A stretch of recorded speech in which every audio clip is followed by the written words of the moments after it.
waltuffachuudha kamiif warri federaalaa tumee cuunfee ofirraa kaan immoo warra fakkeenyaatti Tigraay ta'ee Waboo ta'ee akka tumamneedhuma yookaan cafaqamneedhuma si jalatti hin bulluudha. Areeda yoon baafta kanatu gaaffii ta'e kan baatuwan mee maali kanarratti jara rakkise jechuudha. Alkooliin bososne gaaddisa koo jabaa mana keetti maleen wal'aaname jabaa. Akkuma tanutti gaaffii keessumaa qophiin keenya itti fufeeti kan inni jiru keessummaan keenya Maashartuu Biidhaa jechuudha. Kan biraan gaaffiin itti aanu biyya keenyaaf bu'uurri barbaachisaadha jettee waan yaaddu of harkaa qabdamoo zim jettee jirta. Waan bu'uura biyya koof yookiis immoo biyya keedhaaf ni ta'a jettee yaaddu of harkaa ni qabdaa kanan bu'aa buusa yookiis immoo kana jettee moo akkasumatti zim jettee keessa. Egaa biyyee namni hundinuu biyya ofii ni jaallata. Biyya ofiitti galuudhaan maraanna. Biyya ofii baay'ee namatti tolte. Waa hunda biyya qananii biyya ormaa irra rakkinuma biyya ofii namni maratata. Isiinuma jaallata waan ta'eef maal Afrikaa qabda biyya ofiitii fi kan jedhuudhaaf silaa hawwiidha malee wanta Afrikaa qabu hin jiru. Dandeettii akkasitti waa gochuuf akkasumallee dandeettii waa guddaa ammallee hin qabu. Garuu karoorri kan koo biyyatti yeroon galee jedhee utuun dandeettii qabaadhee jedhee wanta gochuuf yaalu dura biyya kootiif keessattuu gara baadiyyaatti xiyyeeffadhe qonnaa akkasumallee uummanni keenya rakkina dhabe osoo rakkina inni qabu beekumsa dhabuudha yookaan teekinooloojii adda addaatti fayyadamuu dhabuudha.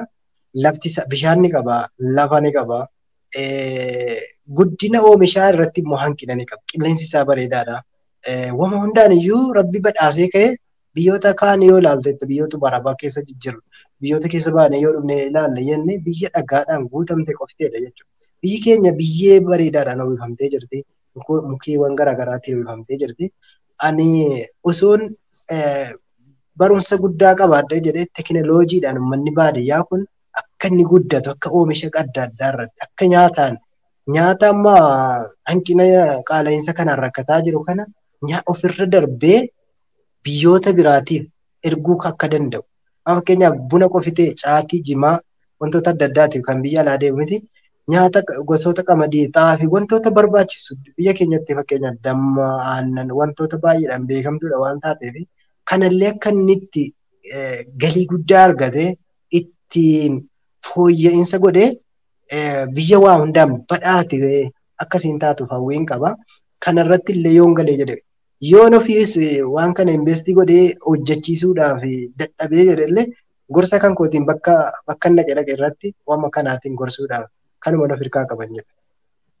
Tole yaaduun kiyyuu hanga safiitaan baasee fi namoonni tokko tokko maalan godhaa biyya kan jedhan namoonni hedduudha. Ilaalchas ta'e ilaalcha biyya ofiis ta'e akkasuma naannoomatti dhalataniif iyyuu kan qaban illee namoota ilaalcha fokkataa kan qaban namoota hedduudha. Atuu keessatti immoo namoota baadiyyaa irratti xiyyeeffachuu kee hedduu jaallata. Sababiin isaayyuu wanti hundumtuu baadiyyaa irraa maddee dhufa jechuudha. Yoo dhuguma isaa dubbanne nuyi fakkeenya warrootumti magaalas ta'e biyyoonni gurguddatan illee magaalaa irraa osoo hin taane baadiyyaa irraa fayyadamu yoo dhugaa dubbanne jechuudha. Maaliif hundi isaa achi jira jechuudha. Osoo rakkoo baadiyyaa akkuma ammaatti immoo furmaanni gurguddaan isaaniif yookiin wanti isaan barbaachisu guutan immoo biyyimti kamiyyuu jechuudha miti ganda hin deemtu. Biyyi keenya illee ganda hin deemtu turte jechuudha. Xiyyeeffannoo illee gara baadiyyaa irra gochuu kee hedduun dinqisiifadhalee natti tolaalee sababiin isaa uummanni keenya baadiyyaa wantoota gahaa of harkaa hin qabu malee wantoota hedduudha kan inni oomishuu danda'u jechuudha. Baadiyyaan immoo wanta isheen dhabde tokkoyyuu hin qabdu dillaatti irraa kan hafe jechuudha. Waan ofii ishee oomishuu hin dandeenye irraa kan hafe hunda yoo oomishuu ni dandeessi. Fakkeenya wantoota warshaatiin hojjetameen ala waan kamiyyuu baadiyyaan of harkaa qabdi. Garuu isheedhaaf hanqina gurguddaatu jira. Hanqina sana immoo osoo akkuma ati yaaddu kaatti namoonni kaanis yaadamee akkasumallee mootummaallee galagalchaaf ilaalcha osoo kana godheeti biyyi keenya ganda dhaqxee laga dhaqxee akkasumas immoo ganda gaafan jedhu ormarraa dhaqxee waan biraa hin fidattu jechuudha. Biyya ishee keessattuu gargaaramuu dandeessi jechuudha. Xiyyeeffannoo kee hedduu jaalladheera. Rabbillee si haa milkeessu nama godhu si haa taasisu. Maashar akkuma asii galeenii gara baadiyyaatti galaa. Mucayyoo yookiin immoo shamarri sila balbala banattee walitti seenuuf qophaa'aa turte dhaga'ee wajjin baadiyyaatti galtaan jedhu. Egaa akkasuma yaada biyyaa wajjin wal qabatudha kan kanatti aansee jirullee jechuudha. Yaadni kan biraani wanti biyya keenya keessatti raawwatamaa jiru maddi isaa eessarraa eegales akkamitti xumurama jetta? Wanti biyya keenya keessatti maddi isaa jalqaba inni itti badee jedhee wal tuffiidha yeroo maallaqa waan akkasiin Afrikaa qaba anis waan akkasiin Afrikaa qaba kan jedhu nagummaan dhabame wal tuffachuudha kamiif warri federaalaa tumee cuunfee of jala nan galcha jedha. Warri kaan immoo warri fakkeenyaaf Tigraay ta'ee Waboo ta'ee akka tumamneedhuma yookaan cafaqamneedhuma si jalatti hin bulluudha. Akka itti biyyi yeeqamee jechuudha. Utuu mariyoon jiraate ta'ee jedhee filaameedhaan walii galamee wama hundayyuu kan mootummaa federaalaa irra kaa'ame federaalli illee fudhate warri mootummaa naannolee ta'e Tigraay ta'e Oromiyaa ta'e warri lolaa jirullee keeyyata sana hunda walii galteedhaan xumurame ta'ee jedhe baay'ee bareeda. Garuu kan wama hundi irratti iyyuu miidhaa godheedha mootummaa federaalaatiin jedha. Akka wallaalumsa kootii irratti kan akkasitti uummanni illee akka inni akkasitti faffaca'u akka inni lolatti qoqqoodnu godhu namni adda fakkeenyaaf Waboo ji'a muraasa wayii keessatti dhannee xumurree keessaa baana jedhaniiti yeroo tokko labsan. Garuu hanga yoowwanaa Waboon sun ni baay'ate. Waboon xiqqoodha keessaa cafaqnee baana. Amma lafti iddee Waboon ittiin eebbifameen bakki inni ittiin eebbifameen amma dhaqee naannoo Shaggar ga'ee jira jechuudha. Yeroo ammaa kanallee federaala ta'ee raayyaa ittisa ta'e wanti hundinuu walitti bakkoota adda addaatti fidamee naannolee adda addaarraa fidamee irra kaa'amee ammoo yoowwanaa dadhabame irraa meeshaa guurrataa jiran jechuudha. Hin danda'amne jechuudha. Utuu gaafa sana ammoo waliigalteedhaan waliigalamee seerri kaa'amee waa hundaa waliigalamee jedhee biyyi kun illee hin gubattu. Mootummaan illee kan qaala'iinsa fidee jedhee qawween achitti yookaan rasaasni boombiin akkasumallee nuukilaanii gara Turkiidha akkasumallee meeshaan gurguddaan bitamee galaa ture suni akkasumaan dhufe sun taane waan biyyattiin qabdurraa gurgurameeti miliyeenaraan lakkaa'ameetti kenname. Kanatiyyuu biyyattii akkasiin tasgabboomne godhee lola. Kana utuu gaafa sana mariidhaan wanti hundinuu xumurame yeroo abbootiin amantaa abbootiin gadaa hundinuu itti ergamee jedhu hundinuu waa hunda fudhatee walii galamee taa'amee dubbatamee xumurame ta'ee jedhee rakkoon kun hin jiru walii galuu dhabuudha wal tuffachuu dhabuudha maddi isaa rakkoo nageenya dhufa achumaan dhabame utuu walii galteen jiraate nageenyis ni dhufa walii galteenis ni dhufa waliifis ni galama biyya kanas ni saffisa jechuudha. Yeroo reefa biyyiin fudhatu sana hagam parsantii 5-10 wayii ol guddattee turte jechuudha. Amma immoo gara meeqaa biyyoota addunyaa kana keessa biyyoota hiyyeeyyii keessatti gadi buutee galmooftee jechuudha. Maddi isaa kun walii dhaga'uu dhabuudha, walii galuu dhabuudha, waliif ajajamuu dhabuutti iyyuu rakkoo kana fideen jedha. Rakkoon kana immoo kan fidee jedhe walii galtee dhabuudha, wal tuffachuudha, waliif ajajamuu dhabuudha. Kanuma hin jedhanne gabaabsa. Tolee guddaadha galatoomii. Sababiin isaayyuu jalqabas ta'ee dhumarratti illee fakkeenyaaf osoo wal tuffiin hin jiru yookiis immoo wal tuffiin dhaabbateera ta'ee silaa kanarras hin geessu turte waan isaan wal tuffiirras eegalee akkasumas immoo osoo walii galteen jiraatee biyyattii illee nagaa argachuu dandeessi jettee kan nuuf xumurte illee guddaa galatoomii. Akkasuma biyyi keenya kana booddee osoo haaluma amma jiru yoo itti fufte maalirra geessi jettee yaaddu? Haala amma keessa jirtuun yoo itti fufte. Biyyi keenya haala amma jirtuun dhugaa baay'ee sodaachisaadha. Wanti inni argatu hin jiru. Fakkeenyaaf biyyoonni tokko yoo qaala'iinsa irratti ka'ee jedhe galii argate ta'ee jedhe amma tokko dandamachuu danda'a. Biyyi keenya diinagdee hin qabdu. Wanti amma fakkeenyaaf warri hojjetaa mootummaa baay'ee miidhamaa jiran. Gabareen illee lafa isaarraayyuu otoo roobni jiraate taanaan amma lafa isaarraayyuu wama lafa isaarraa argatu waan adda biraa yoo bitachuu dadhabee wama lafa isaarraatti amma tokko jiraachuu ni danda'a. Lafti biyya keenyaatu nyaatiin jiraachuu nama dandeessisa waan ta'eef. Amma hojjetaa nuti mootummaa walumatti ka'uu danda'u jechuudha. Maaliin bitu ishee? Damoosni jaraa yoo baay'attee jedhe 20 akkasii natti fakkaata. Amma ulaan tokko 20 galte, indaaqqoon tokko galte 1,000 bitamaa turte jechuudha ayyaana kanatti. Amma wanti jarri argatanuu fi yeroo baay'ee naannoo Finfinnee keessatti BBCdhaaf illee miidiyaa adda addaatiif illee warri kennaa turan. Damoosni nuti argannu amma kana manaaf kana kaffallaa nyaatni keenya maali uffannaan keenya maali jedhanii iyyaa turan jechuudha. Amma Dooktar Mararaa Guddinaa yeroo baay'ee waan kanarraa dubbatu. Uummanni waan nyaatu dhabee mootummaa isaa nyaata jedhe. Amma yeroo akkasitti ka'e yeequmsa guddaatti dhufaa jedhee tarreeffadha yaada.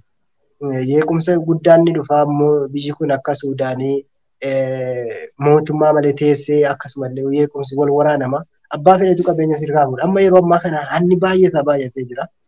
Bakkoota garaagaraa irratti hanna irratti bobba'anii jiran. Nageenyi waan hin jirre mootummaa waan laafee jedhe. Mootummaan jabaan tokko jiraatee jedhe immoo hundinuu dalagaa irratti bobba'a. Waan qabuun guddachuu danda'a. Biyyattiin illee guddachuu danda'a waan ta'eef nageenyaaf illee nageenyi illee akkuma kanaan booraa deema. Lubbuun namaallee badaa deema. Dinagdeen illee akkuma kanaan daarataa deema. Akkasumallee qaala'insi illee akkuma kanaan ol ka'aa deema waan ta'eef nama yaaddessa. Kamiifuu wanti nu bira jiru araaramuma rabbiin kadhachuudha. Yaa rabbi nu araarame. Yaa rabbi biyya keenya nagaa nuu godhi jechuu malee furmaanni jiru hin jiru. Uummata akkasitti immoo walitti deebi'ee wal dhukaasaa jiru kana tasgabbii haa kennu waliigaltee haa kennu jennee du'aa kadhachuudha. Saaro. Tole guddaa galatoomii yaada bal'aata kan isin of kaaste jechuudha. Maaliif ree haalli biyyi keenya ammaa fi yookiis immoo sa'aatii isheen amma keessa jirtu haala fokkataa haala jibbisiisaadha. Akkanatti akka itti deemee jennaani dinagdeen kufteetti silayyuu kana caalaayyuu kufaa deemti jechuudha. Dinagdeedhaan hedduudha kan isheen kuftee jirtu. Qaala'insis akkuma ta'e qaala'insis dabalatee uummanni fakkeenyaaf kan inni alaa fudhatuu fi kan inni bakkeedhaa fidu yookiis immoo kan inni mootummaarraa fudhatus ta'e kan inni kiisa keessaa baasu garaagarummaa guddaadha. Waliin wal jijjiiruu hin danda'u jechuudha. Yeroo sana immoo dhalli namaa nyaatu malee jiraachuu hin danda'u. Sababiin isaayyuu osoo ani nyaatiin ani dubbachuu hin danda'u taa'ee iddoo kana jechuudha. Nyaata na barbaachisa, uffata na barbaachisa, mana jireenyaallee na barbaachisa. Maaliif kanan fidadhu hundumtuu achumarra yoo ta'e dhalli boriftaan illee kanneen fuudhanii jiraatan ni jiru. Dhalli illee ni barbaachisa yeroo dhalli sun barbaachisu sana keessatti immoo dhalaaf illee hanga yookiis immoo iddoo isaatti barbaachisaadha jechuudha. Wanti dhalaaf barbaachisu lafa jira waan ta'eef hedduu ulfaataadha. Yoo tasgabbaa'eef akkasumas immoo araarama yoo kadhannee bakka jirrutti haala jirru kam keessatti iyyuu isa qofatu furmaata. Maaliif yeroo dheeraatiif iyyaa turameera kallattii kamiiniyyuu taana jechuudha furmaanni dhibeera. Kana garuu yooma rabbi aangoo isaatiin ka'ee nagaa guddaa biyya keenyaaf buuse uummata keenya miskiina dhumaa jiru akkasumas miskiina beelaanis dhumaa jira namni lolaallee wal fakkaatee yookiis immoo jeequmsaan saamichaa illee hedduun isaanii qeesanii barbadaa jiru jechuudha. Kasaaba kanaafiyyuu araarama guddaa nu baasee akkasuma aangoo isaatiin ka'ee nagaa guddaa yoo nu buuse qofadha rabbi jechuudha. Kanaafuu akkuma amantaa keenyatti namni kamiyyuu kadhachuun du'aa gochuun barbaachisaadha. Dhaamsa maasharii akkasumallee dhaamsa uummata keenyaatillee jechuudha. Maaliif uummanni keenya afaan hin qabu. Anaafati uummata keenyaaf afaan qabna jechuudha. Sababiin isaa miidiyaarra jirra waan ta'eef. Yeroollee anaafati nyaannee dubbanna. Kan sa'aatii kana nyaanne illee ni jira jechuudha. Kanaafiyyuu dhaamsa guddaadhas ergaa guddaa nu dabarseerta guddaa galatoomin sin jedha. Akkasuma gara qophii keenya gara xumuraattidha kan nuti finnee jirru. Gaaffiin itti dhaanu jechuudha. Gaaffiilee muraasa. Maal jedha mudannoo yeroo shamarran faana haasoftu yeroo baay'ee si mudatu maali jedha.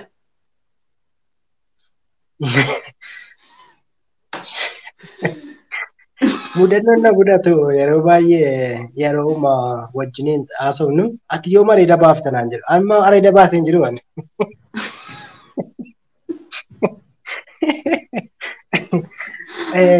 Ani ammallee. Sirriitti agarsiisti qonna laala sirriitti. Itti mul'atu ta'ee hin beeku amma shamarranii itti mul'atu ta'ee hin beeku yeroo baay'ee kan jarri jedhanu tokkuma sirraa yoo kaannee jenne areeda yoon baafta kanatu gaaffii ta'e kan baatuwan mee maali kana irratti jara rakkise jechuudha. Ani kan gaaffii irratti ta'ee jedhu shamarran maaliif areeda jaallatu? Maaliif areeda jaallatu? Maaliif areeda jaallatan? Mudannoo akkasitti yeroo baay'ee na mudata waan ta'eef. Maaliif yoon baaftati? Amma areeda baaftati yoom nuun haasofta nu jedhe jedhanu amilee kan yeroo jedhetu kanu ni man baasan jedhaa jira. Ati garuu kanaan baasettee beekarta moo garuu baaste? An baaseera garuu reefise ammallee an daa'ima waan ta'eef suutaan biqilaa deema. Biqilaa deema suuta. Inni hojjese areeda dubartiinis ta'e akkasuma fakkeenyaaf namni kamillee dhiirarratti areedumatu barbaachisaadha. Suma dhuguma yoo dubbanne jechuudha. Sababa kanaafiyyuu areeda maal jettee si duukaa deemtire? Dhufaa jira maaltu si sarte ani ammallee amma fakkeenyaaf daa'ima irratti areedni hin ba'u jechuudha. Nama dargaggeessa ga'eessa gara dhumaatti adeemee jedhetutti baasa. Amma maaltu sii shamarran maaltu cinqe ammaaf? Innoo ni baasa fuuldurumaaf ni baasa jettee abdiidhuma yoo dhuftee jette inni nu gaafanne yeroon isaa ga'e numa ba'a. Kanaafuu mudannoo yeroo baay'ee si mudatu dhuguma anas taanaan dabalatee sirratti nagarre areeda situu nan baasa jettee malee argaas hin jiru jechuudha. Tasallee argaallee hin jiru yeroo baay'ee illee jechuudha. Areeda hin baastu jedhu atillee mudannoo kana qabda jechuudha. Yeroo sana garuu miira maal sitti dhaga'ama? Laa dhugaa baay'ee nan kolfa miira waan ta'e hamaan natti hin dhaga'amu nan kolfa nan taphadha ittuma bu'aara malee wanti biraa natti kan itti dhaga'amu hin jiru. Normaal homtuu sitti dhaga'ama? Waa tokko natti hin dhaga'amu. Garuu maaliif akka ani namni na bira jiru areeda qabda naan jedha waan ta'eef warra sooshaal miidiyaa malee warri na bira jiru ni beeka waan ta'eef. Kanaafuu shamarri qaamaanii ati haasofsiistee yookiis immoo shamarra ati qaamaan haasofsiistee kan akkasiin jettee jirtu jechuudha. Jechuun qaamaan eessatti argaa haasofsiisee hin jirtu biyya kana shamarri hin jirtu. Malee haasofsiistaa turte? Silaaka. Kunoo rakkoon qabu nama tokko sitti erginee si barsiisuun keenya waanuma jiru sababiin isaayyuu situ jedhe waan ta'eef cheek nu gochuu qabdi. Mudannoon kun garuu nama kofalchiisallee. Maaliif isin maaltu isin cinqe kanarii? Areeda qabaachuu kee barbaanna dhugumaaf soba kee jechuudha. Ani too mareedii dhufee sabuma keessan kana asirraan ga'ee gobbiseetiin akka shurbaa keetii sana gochuu hin danda'an. Godha malee ofirraan balleessu. Akkasitti barbaadaa jirtaa jechuudha. Inni nuuni dhufa akka kanatti gaafa waggaa kana guuteera ila. Narkitan. Waggaa kana hundumti keessanii abdiidhaanii eeggadhaa. Maashaa areeda guddiseen dhufa nu jedhee jira. Rabbi isa taasisuufi garuu arteefishaalii qofa nutti hin fidin malee nuyi fudhannallee nuti illee hin keessumsiisina. Hin kabajnaa fi ayyaana isaallee jechuudha. Mudannoon keessa hedduu nama kofalchiisasi. Akkasuma shamarri tokkos dhiirratti hareedumadha. Akkuma aadaattis akkasumas immoo noormaalima nama kamirratti abbootiin itti argine hareenni barbaachisaadha jechuudha. Yookiin immoo faayyaa miidhagina jedhu jira yoo dogoggoruu baadde. Faayyaa asirratti gaaffiinsi gaafa deddeebisne maaliif shamarran areeda qabu fedhu? Shamarran dhiira areeda qabu fedhu ana akka kiyyaatti eeyyee dhuguma nan barbaadallee ni jaalladhallee jechuudha. Dhiira areeda qabu jechuudha. Natti tola ana akka kootti jechuudha. Isaanittis immoo akkasuma lammata immoo dhiirri fakkeenyaaf gaafa daandiillee yoo ta'e jechuudha areedni irra jiraachuu qaba kaa. Sanaan kana fee mataa qofa muradheef yookiis immoo mataa qofaan akkamitti dhiirachuu hin danda'an. Haa ta'u qaba. Tole. Garuu hin jaallatusi namatti illee tolaan akka kootti waan inni jaalladhuufillee jechuudha. Kanuma dhee yaada.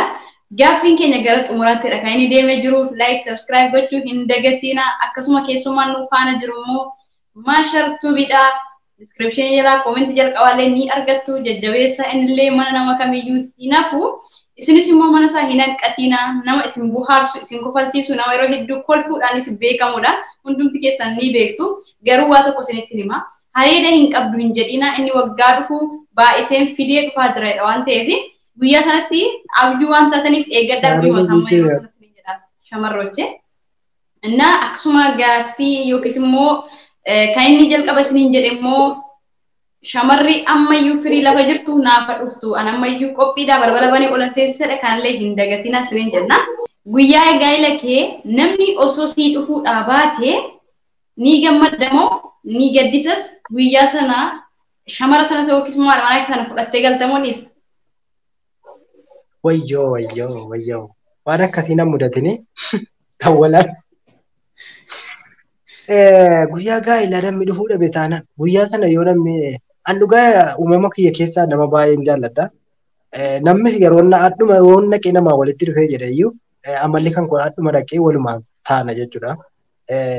Walii galla jechuudha namaan. Amala kun keessa baay'ee isaa kan hin jaalladhu iyyuu takkattuu namaa walii gala jechuudha. Guyyaa cidha kan kootee namni hafe taanaan wayyoo an fuudhan jedhu jechuudha. Lazzaa jechuun waan hawwiidhaan eegaa ture lazzaa isaa yookaan mi'aan isaa keessaa fuudhameera waan ta'eef namaan bareeda namni tokko namaan bareeda namaan duddaaf wallaan ol ka'an jedhanii namni yoo nama bira hin jiraatin namni namaa wajjin yoo shaan jedhin sargii maaliif hokkaatare? Garuu inafan jedhee yaadu hinuma dhufa waan ta'eef anaaf abdiin namarraa qaba waan ta'eef hinafuu hawwiidhaa hin eega waan nama rifachiisu waan ta'eef sila baay'ee na gaddisiisa ol nafee jedha. Garuu immoo akka hin hafne abdiin qaba. Shakkiin shakkaas hin dubbatin hin hafanis garuu osoo hafanii osoodha akkam goota fudhattee galtamoo dhiista. Maasilaa amma fakkeenyaaf namni ammuma muraasa nama bira ta'a guyyaa sana anumaaf isitti mana sanatti hafa. Amma ta'etti immoo amma sargii sanatti immoo amma namni barbaachisutti immoo namni baay'ee barbaachisaadha. Waan ta'eef malee namni sun dhufee nu bira taa'u hin taa'u nu bira hin bulu nu bira hin oolu waan ta'eef numa lammantu walitti hafa waan ta'eef kan wal fuudhe kan gammadu nu lammane garuu imaamonni immoo ofuma caccabee waame godha jedhanii gammachuun warra amaamota isin hin godhin jedhu yeroo baay'ee namni keenya yeroo waa dubbatu amaamota warra ta'u yeroo itti mana barnootaa dhannu amaamota amma nama lama sadii keessaa fayyadama isin warri kaan amaamota jedhu sheekonni yeroo waa barsiisan. Kanaafuu garuu afuu jaraa ittiin gammadu nin gadda dhufanii naan immoo baay'ee isaan gammadee baay'ee isaa buhaara nama wajjiniin tola wanti hundiyyuu nyaanni illee nama wajjiniin mi'aa waan ta'eef. Narraa Fuutee galtamuunis tare. Fuudheen gala hoo jirra afanetti fuudheen gala. Yoo qofaa taates fuutee galta. Fuudheen gala. Abdii qabdii shamarri sitti heerumtuu saameensaa osoo qofaa ta'es fudhadhee mangalaa jetteerta. Dhuguma guyyaa gaa'elaa irratti namni namaafillee qoricha kan namni jedhee mamaafillee irra caalaa yeroo sanadha jechuudha. Maaliif namni guyyaa dhalatu akkasumas immoo guyyaa sargii yookiis immoo gaa'ela isaa guyyaa dullee waamicha qaba jechuudha. Yookiis immoo namni yeroo sanaaf barbaachisaa irra caalaatti jechuudha yoo dhuguma isaa dubbanne. Kanaafiyyuu guyyaa gaa'elatti immoo sana ta'u immoo rabbii namaa oolchu jechuudha. Namni yeroo sanaafillee isee gammachuun kee illee akkuma tammatti waan qopheeffatte hawwiidhaan eegite bushaa yoo ta'e sittilleen tolu siyoo isaa sitti mi'eessallee jechuudha. Guyyichi immoo guyyaa addaati si'a lama sadii hin argamullee jechuudha. Sababa sanaafiyyu fuutee galta waan ta'eef shamarri sila qorataa turte baadiyyaa keetti wajjin galta akkasumallee yoo hamamuun illee hinuman si fuudhaa sin jedhee jira jechuudha. Innaa yaada bareedaadhaa turtii hanga yoon ammaa kanattillee qophii bareedaatiin kan maashar nu wajjin ture. Yaada wallaatii kan inni ibsaa ture dhumarratti dhaamsa qabduuf hordoftootas akkasumas immoo warroota kana daawwataa jiranii fi dhaamsa qabduu dabarsuu ni dandeessa. Carraan si fe'an. Gabaabsee wantani jechuu barbaadu dhaamsa wantani uummata kan keetiif illee warra si jalatti argamaniif illee dhaamuu barbaadu akkuma beekamu wal jaalladhaa wal kabajaa aga danda'ame ta'ee jedheen uummanni keenya yeroo baay'ee fakkeenya namarratti fudhata. Bal'oo uummanni naannoo fakkeenya Tigraay fakkeenya fudhata. Uummanni Tigraay uummanni viidiyoon jira miliyoonaan ilaalamaa kan warra keenya kana warra soddaallee akkuma kana ol ka'ee ilaalamaa. Keenya maal ta'ee jedhama. Numatti dhaqee ilaalaa bara. Guyyaa tokko sa'aatii 24 miliyoona galchine kan ta'e yeroo tokko. Kanaafuu uummanni keenya akkasitti dhaqee kan namaati baay'ina ni qabna. Beekumsa ni qabna. Dandeettii wantoota hundayyuu ni qabna. Gahee hunda keessatti ni qabna. Garuu wal fayyaduu keessatti baay'inni hanqina guddaa qabna. Saaroon tuubii jajjabeessaa bira dhaabbadha. Jabduu keessan dhugaa waan baay'eedhaan jabina qabdi waan ta'eef bira dhaabbannuu sheerii isaa goonuu fi gorsa wantoota barbaachisu illee koomentii jalatti gorsaa waan isin sirreessuu qabdu illee sirreessitu anaaf illee waan sirreessuu qabu illee akkasitti gorsa keessaniin namni waliif qoricha waan ta'eef namni waliif waan baay'ee ta'a waan ta'eef karaa gaarii irratti yoo nuti karaa dabaarra jiraanne ta'ee jedhe laa waan akkasii dogongorteetta. Dogongoruma keenya wajjin namni keenya kaan maashaallaa jedha kaan yaada bareedaadha jajjabaadhu jedha malee dogongora namaa barreessuu irratti hanqina qabna. Dogongora waan viidiyoo sana irratti xiyyeeffachuun baay'ee barbaachisaadhaan jedha. Galatoomaa ulfaadhaa waan nu affeerteef iddoo galatoomii ulfaadhu sagantaa kan kee irratti nu affeertee keessummaa nu gootee nu kabajuu keetiif. Saaroontu iddoo galatoomii ulfaadhu dagaagi mul'adhu Oromiyaa ta'e lalisiisiin jedha. Atillee guddaa galatoomii maqaa hordoftoota kootiin guddaa galatoomii sin jedha. Sababiin isaa yaadota babal'aati kanatti kaaftee akkasumallee dhumarratti immoo dhaamsa jabduudha. Maaliif ree nuti dammaquu qabna. Maaliif ree kan namaa jala kaachurra kan walii keenyaa wal guddisullee ni qabna.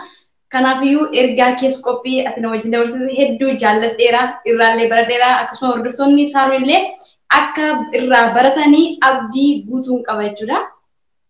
Kanaafiyyuu guddaa galatoomaa jechuun barbaada. Hordoftoonni Saaroon immoo hanga ammaatti kan wajjin turtanii like subscribe gochuu hin dagatina akkasumallee maashariinii descriptionii fi akkasuma immoo comment jalqabaatti ni argattu mana sallee deema yaadaa fi komii qabdan immoo itti fufuu hin dagatina barreessa bilisa waan ta'eef yaada barbaadan ibsachuu ni dandeessu jechuun barbaada. Asumarraanii gargariidha kan nuti gallu jechuudha. Keessummaa keenyallee hin gaggeessina guddaa galatoomaa isin jedha.